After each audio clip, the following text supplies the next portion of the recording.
Bonjour, on est à nouveau avec Néhémie. On arrive à la fin là et il y a un épisode particulier qui est la dédicace de la muraille, c'est-à-dire que la muraille est enfin terminée et donc il y a une fête spirituelle pour célébrer ça. Je lis dans Néhémie chapitre 12 au verset 27, « Lorsqu'on eut fini de rebâtir la muraille de Jérusalem, on fit venir les Lévites de tous les endroits où ils habitaient pour célébrer à Jérusalem une joyeuse fête de dédicace avec des chants de louanges accompagnés par des cymbales, des harpes et des lyres. » Voilà, c'est très joyeux. Et il y a un détail que j'ai remarqué et qui m'a touché, c'est la suite. Les membres des chorales se rassemblèrent. Ils venaient des villages qu'ils s'étaient construits dans les environs de Jérusalem ou près de Nétopha ainsi que de Beth Gilgal, de la région de Géba et d'Aznavet. Ces membres des chorales, c'était des chantres et c'est indiqué ici qu'ils s'étaient construits des villages autour de Jérusalem, comme s'ils attendaient ce jour où enfin ils pourraient à nouveau reprendre du service. Il faut savoir que depuis que David a institué les chantres et les musiciens pour le service du temple, il les a fait membres à part entière du personnel du temple et ils devaient recevoir un salaire. D'ailleurs, Néhémie indique chapitre 11, juste avant chapitre 11 verset 23, c'est indiqué que ces chantres recevaient un salaire.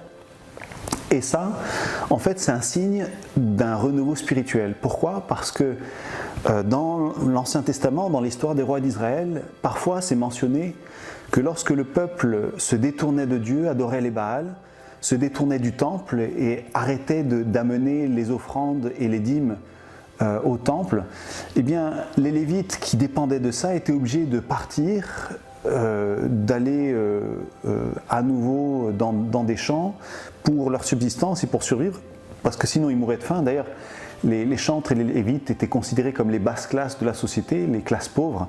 C'est d'ailleurs pour ça que dans les psaumes, les chantres qui ont écrit les psaumes sont très sensibles aux pauvres et aux malheureux, parce que ils savent ce que c'est. Et donc, quand le peuple négligeait le temple, eh bien, ces gens étaient négligés aussi, et ils étaient obligés d'aller dans les champs et de se construire donc des villages ailleurs, plutôt que d'être au service du temple. Et à chaque fois qu'il y avait un temps de réforme, eh bien, on remettait à nouveau les chantres au service. C'est ce qu'on voit par exemple dans 2 Chroniques, chapitre 35, verset 15, où Josias célèbre la Pâque, et une des premières choses qu'il fait, il remet du personnel dans le temple, et dont les chantres.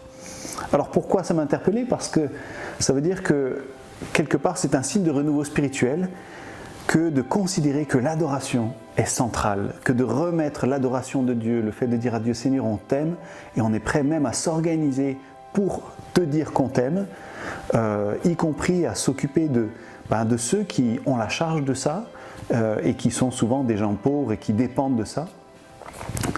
Voilà, je crois que ça peut être un signe pour nos églises et pour notre vécu, c'est de dire si on veut un réveil dans nos églises, on a peut-être besoin de remettre l'adoration, pas seulement en termes d'organisation, mais en termes spirituels, de remettre l'adoration au centre de nos vies d'église.